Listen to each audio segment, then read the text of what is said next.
Hello and welcome to the year 2021. Finally, we made it, and this is Al Pacino's prison scene. Happy New Year, everybody.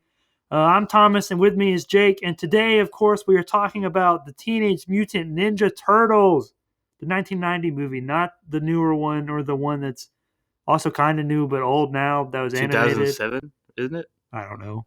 Regardless. Oh, God. Cowabunga.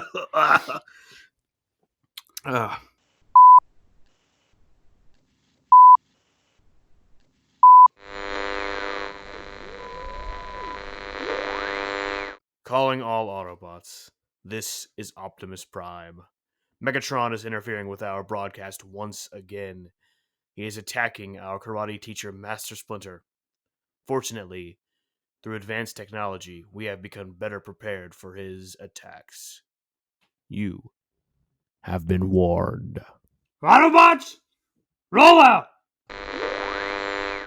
But today's episode should be an interesting episode because, number one, Jake tells me this is one of his favorite movies of all time, so I assume he's seen it several times. At least, I would say minimum 30. Oh my God. And I had never seen this movie before today. And I actually broke one of my rules because I think that you can't really analyze a movie until you've seen it twice. But I didn't have time to watch it twice, so I just watched it once. And I didn't take notes when I was watching it because I was just like, I'm just going to enjoy this. But there were some things I was mentally noting. And then after the movie, I looked up some clips that I thought were important and wrote notes because of those. So this episode was very unorthodox for me. I don't know if it was like the same for you, Jake. It was a bit because like you said, I've seen this movie so many times, so I didn't take a whole lot of notes.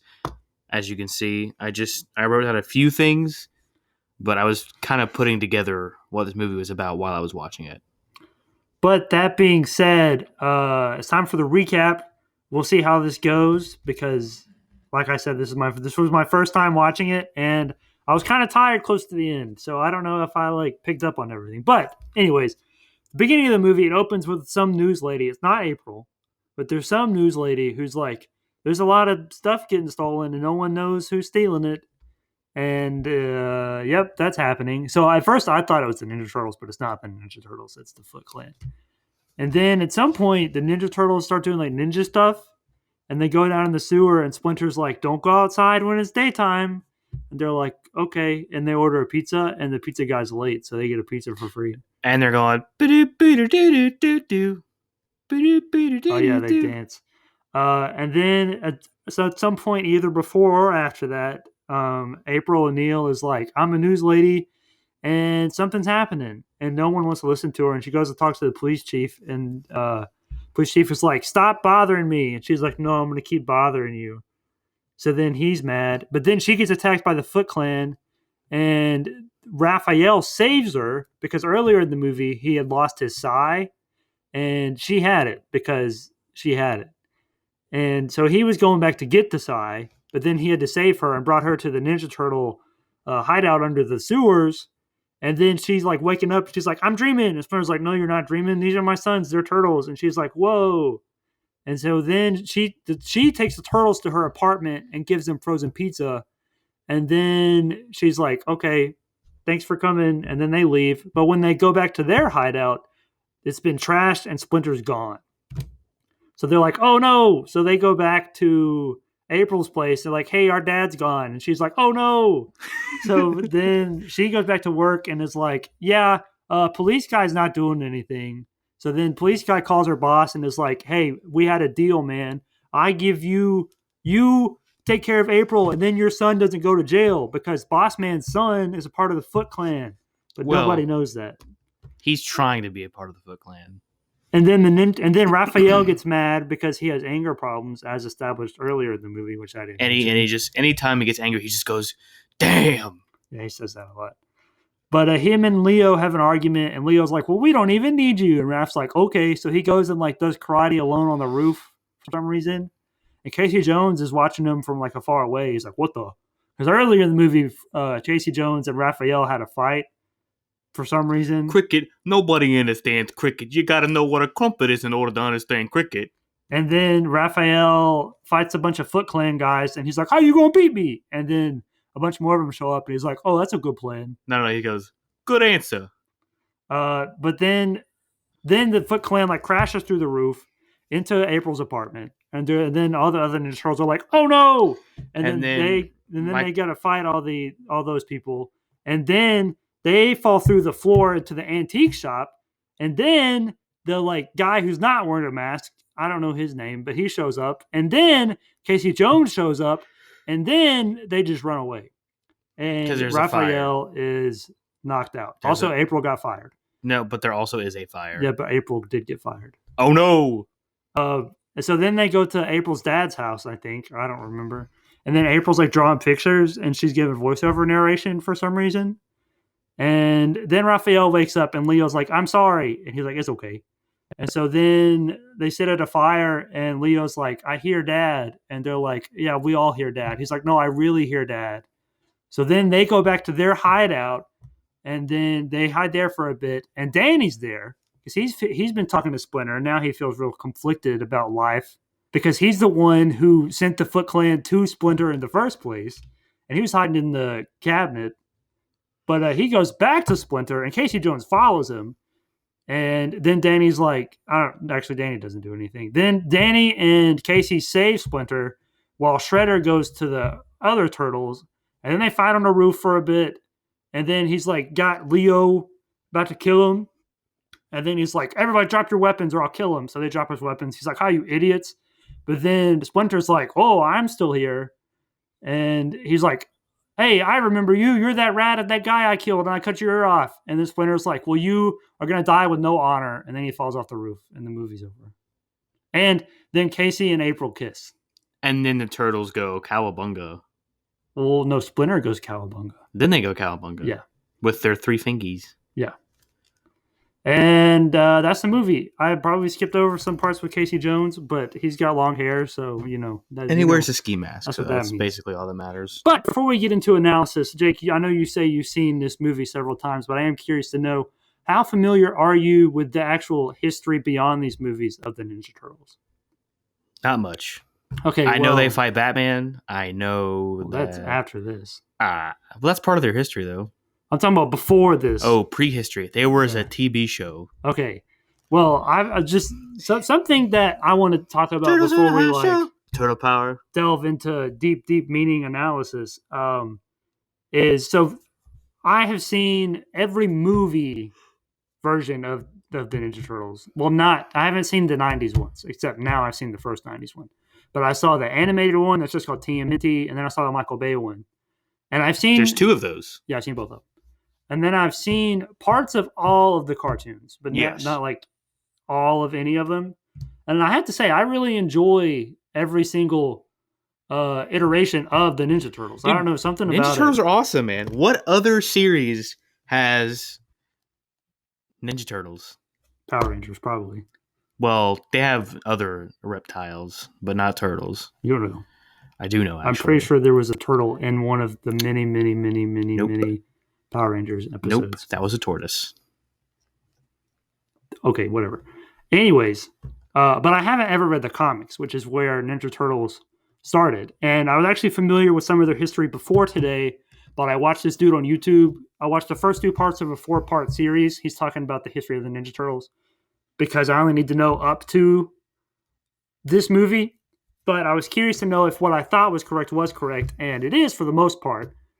But for those of you that don't know, the Ninja Turtles were originally a black and white comic book written and drawn by just 2 guys who were like, "Hey, we can do a comic."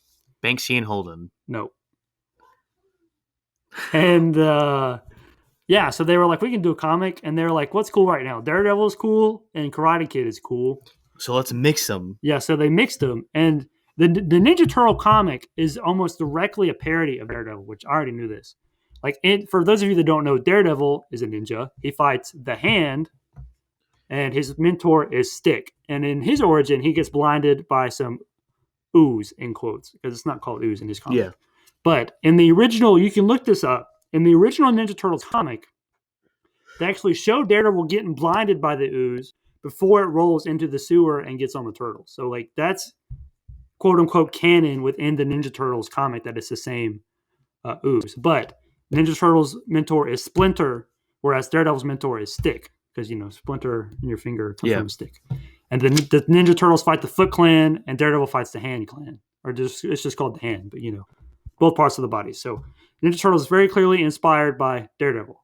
But also in those original comics, the Turtles all had red masks. Oh.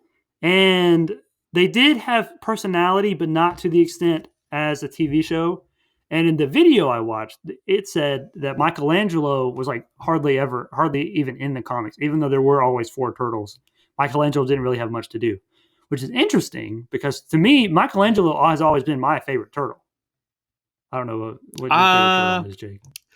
I gotta go with Raphael, dude. Yeah, my brother's favorite has always been Raphael because he's like a big moody boy. Kirkland and I are of the same mind. But I love Mikey, man. Damn. And so I thought that maybe their like personalities were developed after this movie, but I think they were pretty well developed in the TV show, which happened before this movie, like 2 years before. Because in almost every version I've seen, like Leo's the leader, and he's like calm and cool and collected, and then Raph is like real moody, like bah! And then Donnie is really smart and intelligent, and then Mikey's always the super goofy.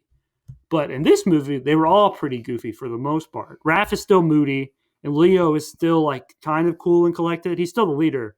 But then Donnie wasn't even really smart at all in this, which I was kind of surprised by. And then I think Michelangelo definitely was the goofiest.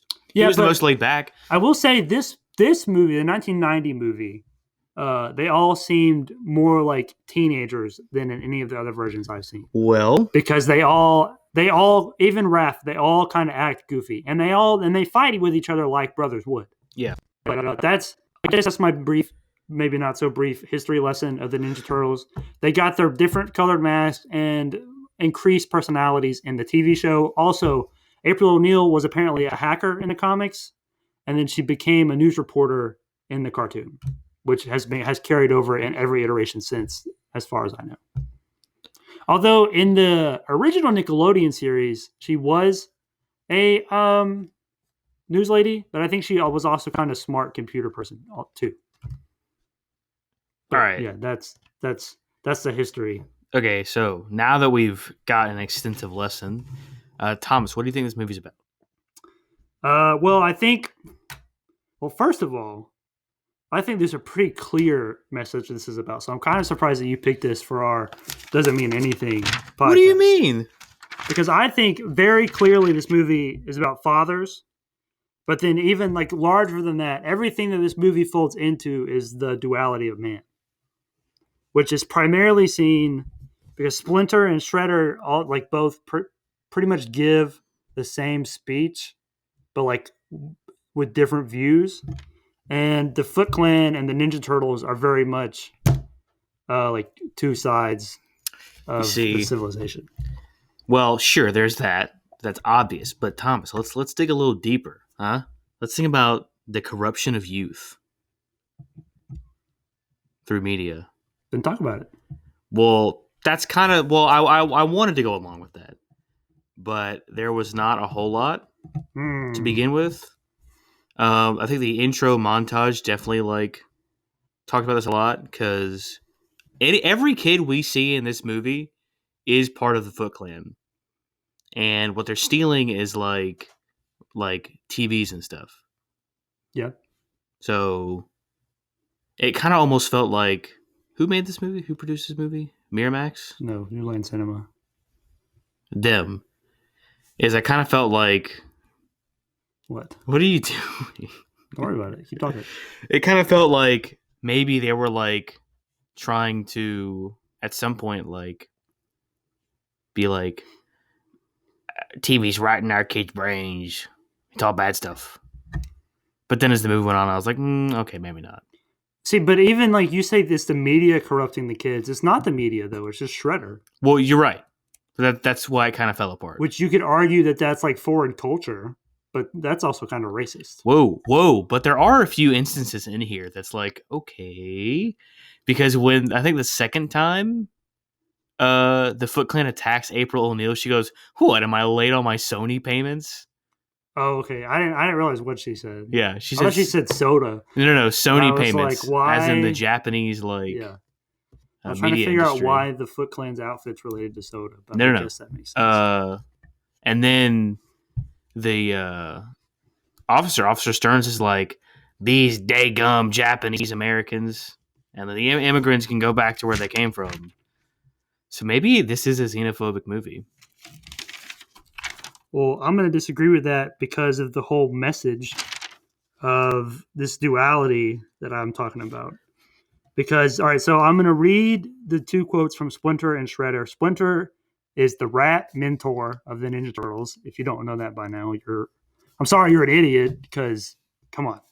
And then Shredder is the bad guy. He's the guy that looks like a samurai, but he's also got spiky shoulders. Shredder. For some That's reason. what he sounds like. But this is said after April was attacked the first time, and the Ninja Turtles are returning back to their little hidey hole. Splinter asks them, were they seen? They're like, no. And he says, in this you must never lapse. Even those who would be our allies would not understand. Our domain is the shadow, so stray from it reluctantly. For when you do, you must strike hard and fade away without a trace. And then he talks about ninja training for a little bit, but then he says, I know it is hard for you to be underground here. And then this part is kind of hard to hear because Mikey is ordering a pizza at the same time Splinter was saying this. No anchovies. But he says, I know it is hard for you to be here underground, but you must, and I think he says sacrifice. It's not clear. I think he says, but you must sacrifice that part of your life. So basically what I think Splinter is saying with this quote is like, hey, we know you're cool. I know you're cool. We are cool. But everyone else is not cool with us, which would I guess play into like the xenophobic thing you're saying. But if you like think about it, Splinter's like, hey, like we love each other. I love you. We just gotta hide because other people don't understand. And then, all right, listeners, I don't know if you can hear that, but the roommate is having a lot. Sounds like. But and then later in the movie, Shredder is talking to all the teenagers, which you were saying, are want to be part of the Foot Clan. He says, Shredder says, "You are here because the outside world rejects you. This is your family. I am your father. I want you all to become full members of the Foot." So basically, Shredder's kind of saying the same thing, that they're not accepted by the outside world. But as seen by Danny and his dad, they are accepted. It's just because they're a moody teenager, they don't understand that, you know. And that's more of the dichotomy because like the Ninja Turtles are also teenagers, but Shredder is like preying on their insecurities, trying to get them to be what he wants them to be, and not actually trying to help them. Whereas we see throughout the movie, Splinter is very much a real dad. Yeah, well, and this is kind of where it ended up going with me with the whole idea of like corruption of youth is that like you're saying, Shredder decided that he was going to prey like on these kids, and like when we first see his hideout, I mean it's everything that like a '90s kid, like a bad kid would like want. There's like video games, heavy metal music. There's a skate park indoors. There's cigarettes, and the guy says he's like, anything you want to do it. And so like that allows for these kids to have this rebellion that otherwise would be repressed. And so when you have this ability to express yourself, maybe not in the most healthy ways, well, you're going to like turn to that and hold on to that. And so, and then like you said, Shredder goes on to say like, we're a family. And so that allows them a place to belong where otherwise they wouldn't, or at least they think they don't. Right.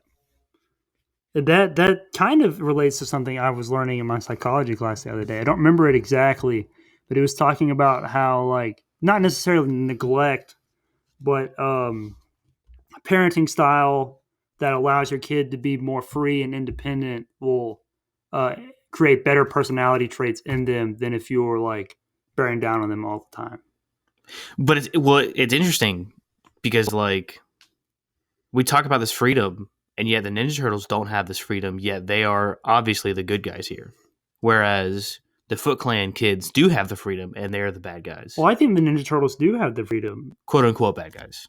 because like even though Splinter is like you gotta stay in a hide or you gotta do your training and meditate or whatever. He lets like each of their personalities flourish, and like even with Raph, he's not like, hey, stop being mad, bro. He like sits him down and has a talk. He's like, I know sometimes you let your anger get the best of you, but you can't forget that your brothers are here for you. Yeah, that's true. And that's actually a really cool scene with like when he comes in and Splinter's like sitting there and then he lights the match or whatever. Yeah. Well, I want to talk about the Ninja Turtles right quick. I kind of feel like that. I feel like Danny is more of our main character in this movie. Why? Just because I feel like maybe not the main character, but the emotional arc follows him more. I think he's definitely the one that changes the most. And I think like you're talking about the personalities of the Turtles, I think the personalities of the Turtles are actually just a split up version of who Danny is. So Raphael is definitely the moody teen. Like that's obvious, right? And then we have Leonardo, who's kind of got this bravado, maybe not, overinflated, but it definitely exists there. And like any teen, they think they're the smartest in the world. Nobody understands. You know what I'm saying? Yeah. And then you have Michelangelo, who represents that goofy, immature side that every teen has. And then Donatello represents like the potential, like the potential for like growth. And so we see all of these stages within this movie that Danny goes through. Did you mention Donatello? Was he the growth one? Yeah. Okay. Why is he potential for growth? Just because, not necessarily in this movie, but we definitely know like Donatello. He's not necessarily the most mature, but he's the most like I don't want to say well versed, but well versed. Okay. Well, I mean, I agree that Danny like represents the thematic arc, but it also I think plays back into my duality argument because he's the one like being torn between these two surrogate fathers because he thinks his own father doesn't love him. So like at first he goes to Shredder because he thinks Shredder can help him, and obviously he's the first kid we see like stealing stuff because he's got that shirt that says Sid that he wears for like 3 days in a row apparently. Well, bad kids don't change clothes, Thomas. I guess not. But so first he goes to the Shredder, but then once Splinter gets kidnapped, he starts like talking to Splinter and is like, "Yeah, I'm not too sure." And then obviously that makes him turn to the quote unquote good side. And then I think an even more reason why like Danny, I wouldn't say he's the main character, but I would say he's definitely like the heart, is because there's this pervading theme of fatherhood throughout the film, and I wrote fatherhood down and I circled it and I just wrote next to it, "Look at Danny," for like all the reasons I just listed. Because he's struggling with his father, and it's clear to us, I think, by the end, that his father is a good dude, and like he just wants to do what's right. Yeah, and like even with April, he's like, April, I get that you're trying to tell the story that needs to be told. Like you can't keep doing this because there are higher people, more powerful than us, that are like trying to control our story, and she just won't listen. But so I think it's kind of the same way with Danny, where he's like, Danny, I know what's best for you, but he can't like get into him. Yeah. Like even like the scene, where they're in the car and Danny just runs out into the street or the subway or whatever. We've talked about disconnect somewhere else where like it's, or maybe you may have just talked about this in real life, but like there's this idea that like, this is one of those things where you just have to experience for yourself. Like when you're a teenager, your parents have definitely gone through what you're going through. And so they do really know like what's best, but it's kind of hard. You find yourself like thinking you're alone, and it's kind of hard when they say like, "Hey, I know what I'm talking about. Just don't do that." And you're like, "Whatever. You don't know what you're talking about. You're stupid. You're old." And then you go through it and you're like, "Hey, holy crap, they were right." Well, and that's kind of funny. This is departuring from Ninja Turtles a little bit, but excuse me, better out than in, I always say. It's not Shrek-tober anymore, Thomas. I don't know if y'all heard that burp, but I'm going to say that every single time it happens. Okay. But I don't know if any of you Shaggy Goose Egg boys or girls had to ever read the book Huckleberry Finn. If you did not, That's okay. You might not like it. I liked it, but I also hated Tom Sawyer. So what do I know? But anyways, in Huckleberry Finn's basically like an orphan. I think he's like just running around doing whatever. Yeah. But then this old lady takes him in, and this old lady, I think she smokes. She either smokes or she chews tobacco. But I think she smokes, and then she's like, "Hey, Huck, don't you ever smoke?" And that, like, for most people, if someone is doing something, but then is telling you not to do that thing, they would say that you're being hypocritical, and they wouldn't listen to you because you're like, well, if you're doing it, then why should I listen to you? Because you're already doing it.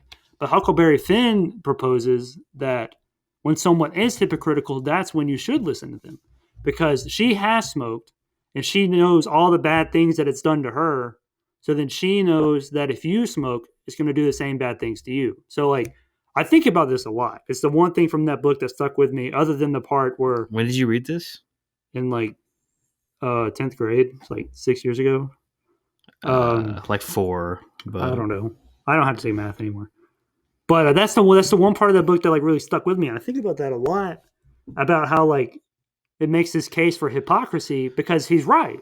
If someone has, like, say someone used to be a drug addict or an alcoholic, they would know like the quote unquote highs when you're actually intoxicated. yeah. But then they'd also know the lows, so like they know what you're going through, and that's like the whole point of things like AA or NA, is that these other people have been there and gone through what you're going through. So like, even though these are teenagers and they may not understand, like their parents also used to be teenagers, because that's something I feel like when you are a teenager or like in high school, middle school, that's kind of like hard to think about. You don't think about like your parents actually used to be kids. Yeah. Like, I don't know if you've ever seen the movie Recess, where like it's global warming and this guy's trying to destroy the world or whatever.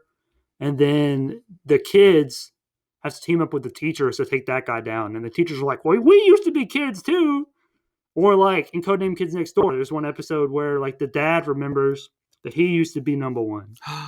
The fairy guy? No, Which dad? number one's dad. Okay.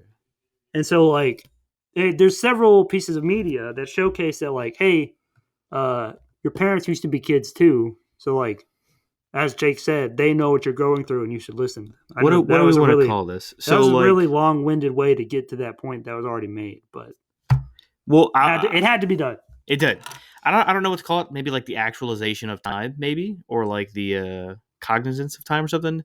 But like you get to a point where you were talking about, like, you don't realize that they were kids too, but you get to a point in your life, and I know I'm there, and I don't know if you are. I assume you are, but you realize that, like, yeah, my parents did used to be teenagers, and I totally get what they were saying now, and I wish I would have, like, listened to them before. But it's kind of like this, you finally have a grasp on the scope of time. Well, I think part of that is like, people say hindsight is 20/20. Yeah. But then also that happens through numerous stages of your life, because like the most notable or most prominent is probably when you have kids of your own, and like you start calling your parents and be like, man, these kids suck. And then they're like, yeah, I know. Because I know my mom and the grandmom have, like, I talked with them about that, about how like my mom, whenever me or my brother or my sisters will do something, and then my mom will call her mom and be like, bah, bah, bah, bah, bah. And my mom's like, oh, really? That must be terrible. Yeah. So like, it's kind of like this cycle of, not listening, and then you were the person that didn't listen, and then now you want to be listened to, and it's not happening. Interesting. So maybe we do. Maybe it's, I don't want to say pointless, but maybe it is pointless for you as a parent to say to your kid, like, hey, don't do this. Because, I mean, how many times has that worked? Never. And like, even like for me, when Danny's, when I was a kid, I was like the most obedient kid ever. My mom would be like, don't do that. But okay. You just had no ambition. And look where I am now. Making a movie podcast. Yep. Well, and I think I was the opposite. Not completely, but like my mom would say, hey, don't do that. I would do it anyway. And then it would, I'd burn my hand or whatever. But like Danny's dad tells him, like, hey, you got to do better, blah, blah, blah, blah, blah. And then, Danny kind of has this idealistic view of like what his teen years should be. So he sees these people in the Foot Clan. He's on the outside looking in, and he's like, "Hey, that looks like a lot of fun. This looks like a place that I can belong." And he goes there, and yeah, Splinter does, or not Splinter, but Shredder does have this like conversation with like everybody about how they're family, you know. But then he goes to Splinter, and there is, you know, a more intimate connection, which is maybe why I want to rephrase your idea from fatherhood to daddyhood. Because, like, what's his name? Is it Michael Rooker? That's Mary Yondu? Poppins, y'all? Yeah. Yeah. Well, and Yondu in Guardians of the Galaxy 2, spoilers, all right, as they're floating, as Star-Lord and Yondu are floating out into space after Star-Lord's killed his dad, after he killed his father, Yondu's like, "He may have been your father, boy, but he wasn't your daddy." And so Shredder may represent this idea of fatherhood, but it's Splinter who creates that intimate connection and is Danny's daddy. And like I understand your argument, but like boggling that down to like the difference of the words gets complicated. But I do understand what you're saying and agree with what you're saying. But also in that scene when Danny first goes to Splinter's like, "And have you no one to go to, Danny? No parents?" And Danny's like, "Oh, my dad doesn't care about me." And then Splinter says, "All fathers care for their sons." And like I think that's like the point of the movie. Because number one, we don't see any moms. First of all, we do not. We do not. You have Danny's dad, whose mom is nowhere to be found, and apparently he goes with his dad everywhere for some reason. I guess because he can't be trusted. But then you have Splinter, who is the Turtles' dad, and you have Shredder, who says he's the father of the Foot Clan, but he doesn't really act like a father according to Splinter's definition of the word. But then you also have April, and I thought that this maybe could be like a thing for legacy, but it's not really, because is April a dad? If you remember in the movie, which if you've never seen it, why are you halfway through this podcast without watching the movie? But if you haven't seen it, I don't think I mentioned this in the recap. April lives above an antique store, and like when you first go there, it's not. We don't even see the antique store until they go down to show it, right? No, when they come out of the sewer, you can see it says an antique shop. Oh, okay. And I was like, when that came up, I was wondering, I'm like, that's an oddly specific store to have, especially like in the middle of New York. But so I was trying to like find the meaning for it specifically being an antique store. But then eventually April takes the Turtles on a tour in it, and she says, "I only keep it open part-time, mostly for my dad. He loved junk. I don't know, I guess it's kind of dumb to lose money on a business just because you miss your father." And then I thought it was Donatello that said this, but I think it's Leo. It's hard to tell because like they're behind a door. Yeah. But then, so she said, "Just because you miss your father," and then one of the turtles says, "No, it isn't." Because earlier in the film, you know, Splinter had been telling them, he was like, "Hey, I'm not always going to be here. At some point, y'all are going to have to look out for themselves." Yeah. And, you know, at this point in the movie, they don't know if he's alive or not. Right. So, like, they're potentially grieving. I would say Raph definitely is. Well, the rest of them seem to be pretty. Raphael's on the roof fighting. Yeah, at this point, yeah. But so because of that inclusion of that line from April about her father, I think that cements the theme of fatherhood in this movie. Now, what's interesting, aka Daddyhood, is there's no mention of like Casey or either of his parents. Yeah.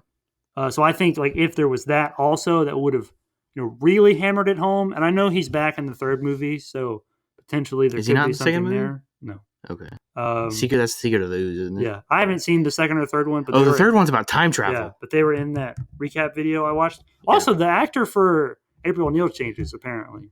Really? Yeah. Well, if you remember in Ghostbusters. Yeah, I was about to say, April O'Neil does not look like Dana Barrett. I don't think You're wrong. You're just dead wrong, Thomas.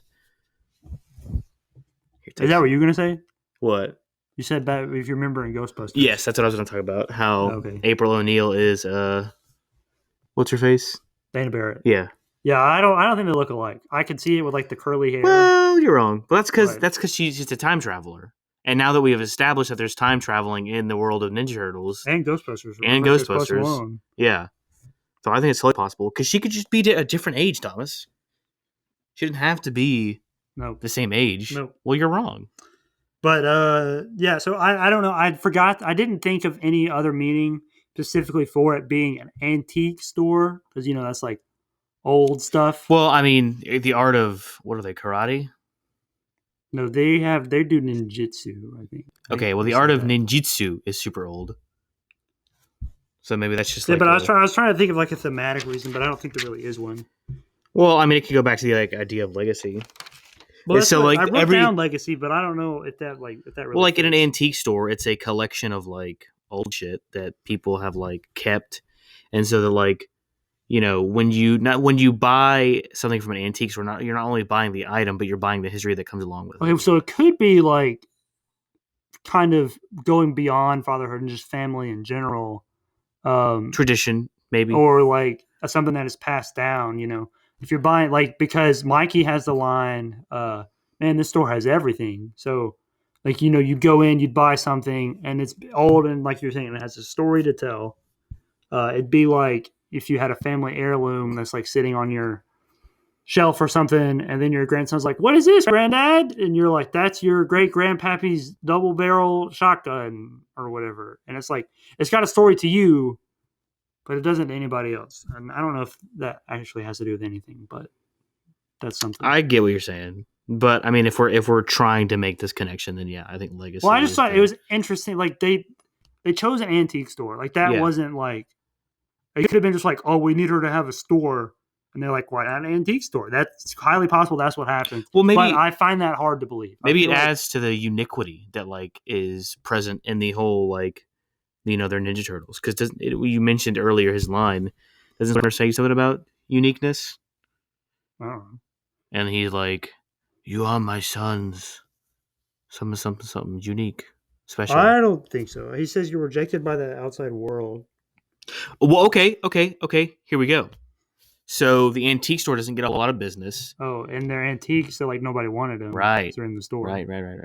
Except there are some people who do. And like want she them. says it's a bunch of junk. Or she says her dad loved junk. Yes. Okay, so then that's more of like I accept the like the unwanted things from the rest of society. What's the song from Rudolph the Red-Nosed Reindeer? Rudolph the Red-Nosed Reindeer. The one that's like Misfits. That's the second one. That's Rudolph the Red-Nosed Reindeer and the Island of Misfit Toys. Oh, yeah, that one. What's the song? I don't know. I know there's an elephant. All right, well... There's a train with square wheels, and there's a boomerang that doesn't come back. All right, well, just listen to that song in your head for like 2 seconds. All right. Okay, well, before we move into like further analysis, I don't know if you have more to talk about or not, Jake. I definitely do, but I want to mention the scene where Raphael's like screaming and it like comes out of the vent and the dude's walking past it and he like looks down. That reminded me of the those darn bushes are yelling at me again. What is that from? Scooby-Doo 2. Oh yeah. That made me think of that scene. So there's 2 Scooby-Doo 2 references already in this episode. Scooby-Doo 2 is best movie of 2020. 7. No, 2020. 2027, they're going to remake it. Oh, okay. I honestly hope so. I want the whole cast to come back. Especially Linda Cardellini. Ooh. All right. Spicy.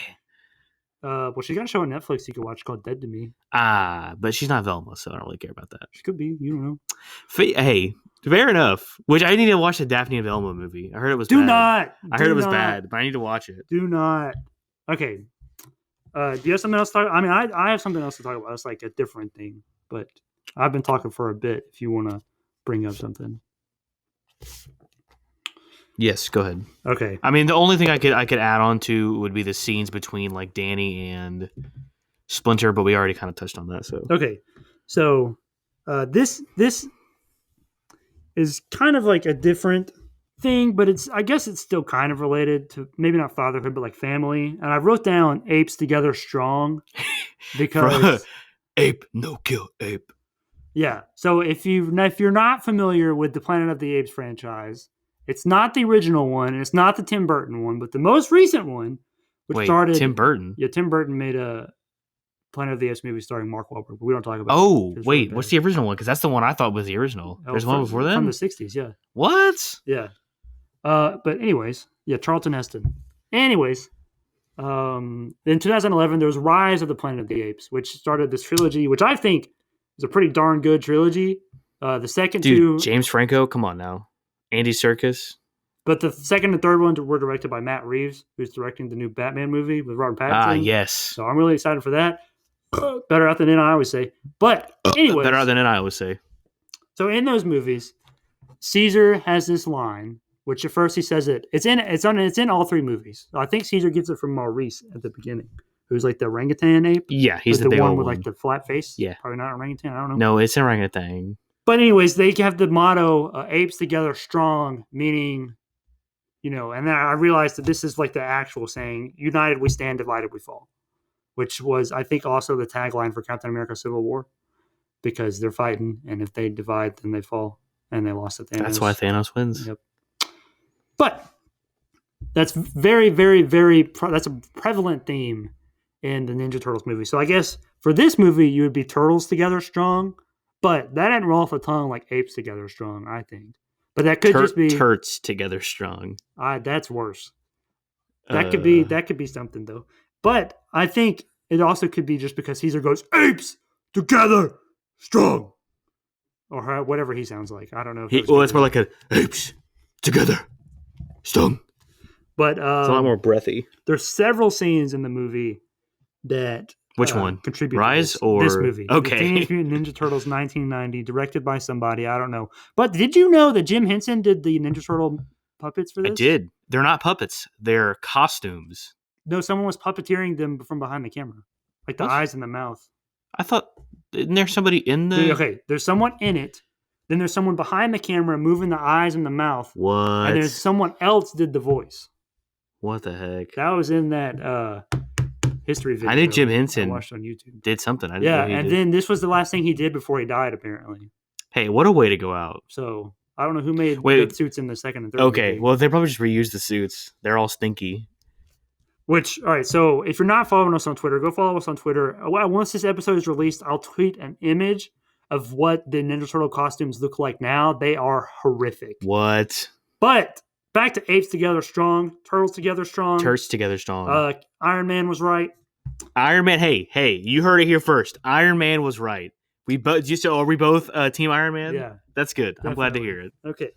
So, the first time that I think the Apes Together Strong is seen in this movie is when Raph comes back, and we talked about this earlier briefly.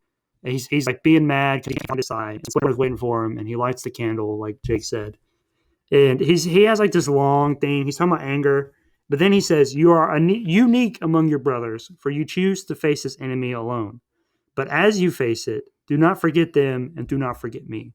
So the enemy Splinter is talking about is anger, which is like an internal thing. And he also says that it can cloud your judgment, which is basically what Yoda says. Wait, isn't there... Oh. What? I thought about the 4 Horsemen of the Apocalypse. Continue, though. All right. Well, I guarantee you the 4 Horsemen of the Apocalypse probably wearing the ratty old Ninja Turtle costumes, because that'll get some people. But anyways, so he's basically saying, like, don't forget you are a part of a team and we can help you, which I did mention earlier. And then later in the movie, which Raphael has always been like a lone wolf in most of the movies, like he almost always goes off on his own. Okay. But, all right, I'm gonna you can talk about that once I'm done. Okay. But then later in the film, when Leo and Raph start to fight, and they're having like an argument in April's apartment, and then Mikey and Donatello are like, fight, kitchen, and then they're like, pork rind. But Leo and Raph, well, he's more like pork rind. Yeah, Leo and Raph have this discussion, and like I wrote down the whole thing, but really only the last part is important. So they're trying to figure out what they're going to do and how they're going to save Splinter. And Leo's like, we just need to stay here and wait for April. And then Raphael says, oh, so that's the big plan from our great leader, huh? Just sit here on our butts. And Leo says, I never said I was a great leader. And Raph says, well, you sure act like it sometimes. And then Leo says, yeah? Well, you act like a jerk sometimes, and this attitude of yours isn't helping anything. And then Raph says, yeah, well, maybe I'll just take my attitude and leave. To which Leo responds and says, why don't you? Go ahead. We don't need you. Which, immediately after that, is when Raph is fighting off a good portion of the Foot Clan on his own before he gets overwhelmed. And then the Foot Clan comes into the apartment, and then they fall into the antique store. And then during the fight in the antique store, Mikey says, man, we could really use Raph right now. And then immediately... What, Casey Jones comes in right after that, right? No, Raphael falls through the roof. Oh, yeah, but he's unconscious. So then that scene perfectly, exemplifies that all four of the turtles need to be there for them to be successful. And then when Raph wakes up, Leo apologizes, or he tries to apologize. And Raph is just like, don't worry about it. Because he understands, like you do with your family, you say things you don't mean when you get caught up in the heat of the moment.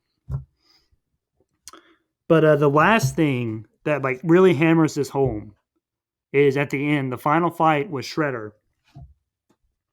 where and this is interesting, I think. It's in this fight, it's Leo, not Raph, whose emotions get the better of him. And he charges into Shredder because Shredder's talking about how he killed Splinter. So then Leo loses it and charges at Shredder without his brothers. And Shredder pins him down and gets his sword on his throat, whatever his sword is called. I don't know. Katana? Is that a katana?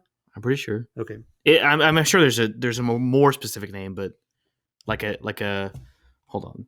Well, I know the other way. I just don't know what his are called. But Leo had swords. But anyways, Leo's sword is now in Shredder's hand, and Shredder is pointing it at Leo's throat. Wakizashi. Wait. Mike Wazowski. But you could probably just look up what is Leo's weapon. Probably just a katana. All right. Well, anyways, it's a sword. But the katana... Now, Shredder has the katana at Leo's throat. It's probably the Nodachi. All right, the Nodachi. This will be the fourth or fifth time I said this. But Shredder has the Nodachi at Leo's throat. And then he tells all the other turtles to throw down their weapons or he will kill Leo. And at first they hesitate, but he's like, do it. So they do it. And then he says, fools, the three of you might have overpowered me with the loss of but one. So even Shredder admits that together, they are stronger together. Together, strong. Than they would be alone. And then at that moment, Splinter shows up and then takes him out. But that's the final thing of them. They would have been stronger together. Because, number one, if Leo hadn't charged alone, they probably would have stopped him. And then B, even Shredder was like, you could have stopped me, but you didn't. All right, hear me out here. Now that you've had your little rant, I think that Teenage Mutant Ninja Turtle 99 might be a Christian allegory. All right? Because... Is this falling over? You keep pulling it that way. I don't mean to. I'm sorry. Sorry, we're having blanket problems, guys. So Splinter represents Jeebus. All right. I think Danny may be Peter, maybe. But there are the four archangels of Christ, who are Michael, Gabriel, Raphael, and Uriel. So the turtles might be symbolic of those. Because they're all protectors. And so Michael is the he supervises and everything, right? And then there is that would be Leo. Right, that's Leo.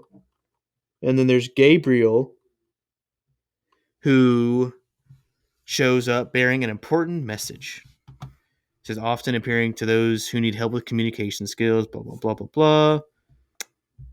Gabriel can provide purity, fulfillment, and direction. So I would say that's Donatello. Yeah, that's what I was thinking. We're falling apart, Thomas. We're not. Shaggy Goose Egg boys, we're never falling apart. Raphael means he who heals. Raphael is quick to come to your side when asked. And I do think that is Raphael in Ninja Turtles. Because even though Raphael chooses to face his own demons alone, he is very quick to come to the aid of others. Yeah. And then we have Uriel, who is basically showing the difference between good and evil. And he's like basically the peacemaker, which I would say that is Michelangelo. I think I might argue that Uriel is more like Raphael because of the difference between good and evil within him. He's like the darkest one. Possibly, but it's not. But it more has to do with making the separation of external good and evil. But they all do that. Well, yeah, but I just mean in terms of like Uriel seeks to bring about peace, like for both sides. Okay. Anyway, I just thought that was an interesting little. And Splinter is hung up. He's posed the same way that Jesus was posed on the cross. Oh, Splinter. I looked at my Shredder. I was like, no, he's not. No, yeah, Splinter is. Yeah. And then we have somebody by his side, who is Peter. And then, like, in Jesus' final days, Peter was like, I love you, Jeebus. And Jesus is like, you're going to say that you don't in 3 days or whatever, bub. Was that Peter? The crow guy? The rooster guy? Yes. Yeah. The rooster guy. The rooster crows? Yeah, 3 times. For whom the rooster crows. What song is that? It's not a song. For whom the bell tolls is a song. And that's what I was spoofing. Okay. Check out my SoundCloud and listen to For Whom the Rooster Crows. At Ogre Thomas on SoundCloud.com /PacinoPod at Twitter.fm. Okay, well, at gmail.com. Unless you have something else to say, Jake, I think that is all I have for Teenage Mutant Ninja Turtles, Turtles in a Half Shell, Turtle Power, 1990. No, that's it. But I do want to point out that, like, so I wrote this down in the beginning, but I think I kind of want to take it back. Is that, like, how does nobody notice that they're turtles? Well, when Raphael is in the trench coat, a lot of people look at him. Yeah, but and I was thinking about that. Well, I'm saying that they look at him like, what the what? Well, yeah, and I think especially Casey. Afterwards, I'm like, oh, maybe they just can't fathom a massive turtle. Well, I also think it's just like it's New York because there's a point where the dude in the cab says something about that. I don't know exactly what he says, but he said something about like, was that a turtle? And like the cab driver just looks back and like says something and then keeps driving. Which let me see if I can figure out what that cab driver says. Cab, what are you doing? That's the new one. Oh, I don't want this one. The new is Teenage Mutant Ninja Turtles. Right. Teenage Mutant Ninja Turtles. I'm just gonna sing the theme song and until you figure out what you're trying to do, okay? Okay. Teenage Mutant Ninja Turtles, Teenage Mutant Ninja Turtles, Turtles in a Half Shell. Oh, here it is. Partners in Crime? Good, because I just realized that I did not know the rest of that song. But it's spelt. Partners. What the heck? Oh, no, it's a hip-hop duo. What? What are you talking about? I'm trying to find the song. What song? Turtle Power, HQ. This song. Okay, see, like the cab. All right, so this is what happens in the cab. The passenger says, "What the heck was that?" And the cab driver says, "Looked like sort of a big turtle in a trench coat." You're going to LaGuardia, right? So, like the cab driver, who is arguably a local to New York, is like not even fazed by a big turtle hurtling over his the front of his car, and the passenger is like, "What the heck was that?" So I think it is just that like New Yorkers just don't care. I still think they can't fathom. I mean, what would you do if you saw a massive turtle do karate in front of you? Probably say, whoa. This is the song I was thinking about.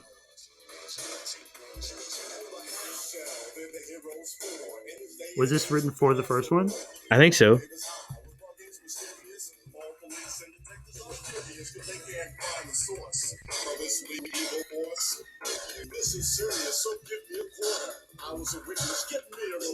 All right, I don't want to get copyright struck.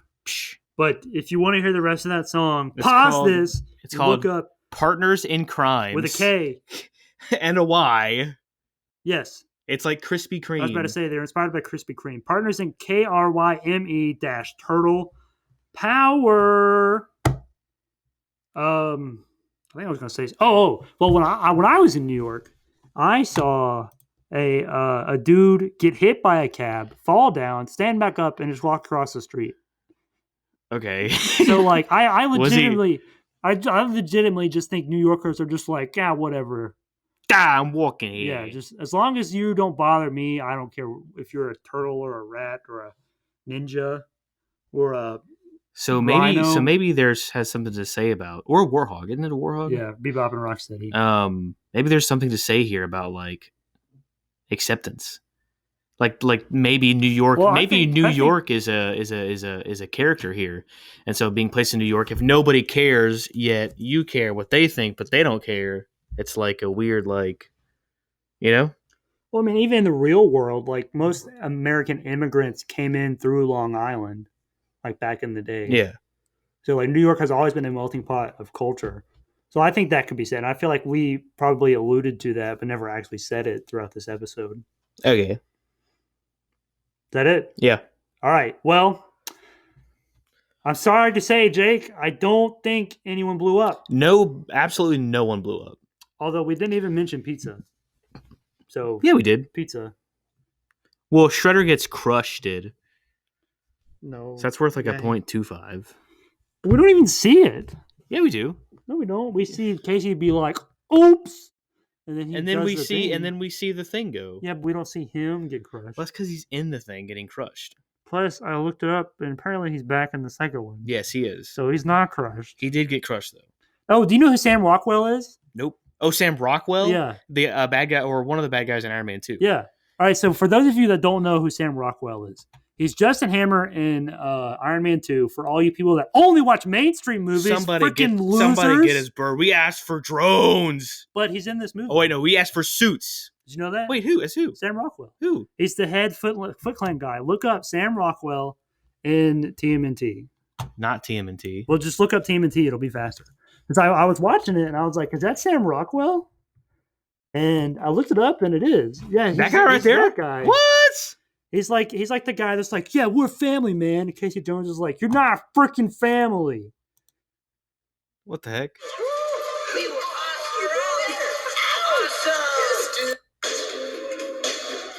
Yeah. Regular or mental? Why did he wink? But yeah, Sam Rockwell. This was like his. I don't know. It may have been his first movie role, but on IMDb, it's like his third or fourth acting role. What? It's like, and then I texted my dad that, and he was like, "It's like Bill Paxton in Terminator, because Bill Paxton is in Terminator." I don't know who that is. Well, he's dead now. So rip Bill Paxton. But nobody blew up. That's what we were talking about. And then I remembered Sam Rockwell. No. I'm gonna say the crushing counts as a 0.25. I don't. Come on, Thomas. See, I don't even know. Like Raphael, does he even really like emotionally blow up? No, but Danny does. Danny has an emotional blow up. Look, if this was the Michael Bay one, I'm sure that one hasn't exploded. It does. Actually, I might watch those tonight. Now that we've talked about it. So yeah, I think I'm not going to give it anything. So I'll just go with your 0.25. All right, 0.25 out of 5, which is I think it's our the lowest. If not, one of the Shrek movies is the lowest. But I feel like I don't remember what we gave Shrek 2. But I feel like that would be higher than this because of the bubbles. Well, there's also Whammy Zammy in Shrek 3. I know you're against the bubbles. The bubbles don't count as explosions. But it's more than being crushed. It's closer to an explosion than being crushed. You're right. That's why I gave it a lower score. No, that's what I'm saying. That Shrek 2 should be above this. It is. I think it's like a 0.5. I think this is our lowest. Yes. So, I hate to break it to you guys. The 90s just don't cut it on Al Pacino's prison scene. Nope. Also, I meant to mention earlier, when you were talking about like the Foot Clan hideout with all the teenagers. Yeah. It reminded me of either Batman and Robin or Batman Forever. I don't know which one it is. Or it could be both of those movies. But they also came out in the 90s. So I think that like that kind of thing was just like, yes, the 90s, we're radical. Woo! Let me just say though, as I would totally love to hang out there. I feel like it'd be too chaotic. I don't think so. All right. You want to tell the people where to talk to us? Okay. So if you're Team Iron Man, hit us up on Twitter. Okay. And if you're not, I don't even want to hear about it because you're just dead freaking wrong, dude. It's in the Dakota. You know who else is dead? Iron Man. Iron Man. Ooh, spoilers. Nope. You probably should. You should know by now. You don't know which one he dies in. Oh, fair enough. Fair enough. He dies is he actually dies dead? in Iron Man. The first one. He does almost just about. No, he does. He's dead. Oh, okay. The whole rest of the MCU is just a fever dream he has while he's dying. Wow, that's what you say. Yeah. On Twitter at PacinoPod, or you can email us any kind of questions you have. If you like the way that we started out this new year with the freaking what's his name? Jim Henson movie with massive turtle costumes, let us know. You can shoot us an email at pacinopodcast@gmail.com. Also, I know that we've already done a few episodes on movies that people sent in. So if you have a movie that you want us to do, then email us. Make sure to let us know. We'll do it. Otherwise, we're not going to do it. Look, all right, so here's the thing. If you haven't figured it out by now, we record these a little bit in advance. So if you send us an email, it'll probably be a little bit before your episode comes out. But I promise you that once we read the email, which we also don't check it every day, so it could be like a little bit after you send it that we check it. But once we read it, I guarantee you your movie will be the next movie we record. So yes.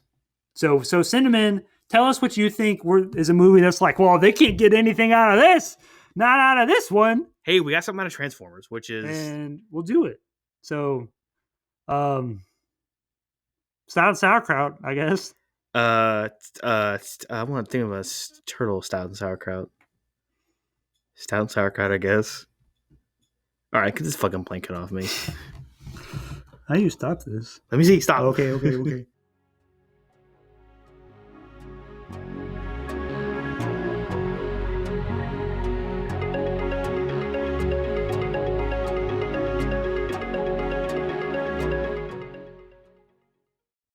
Ba ba.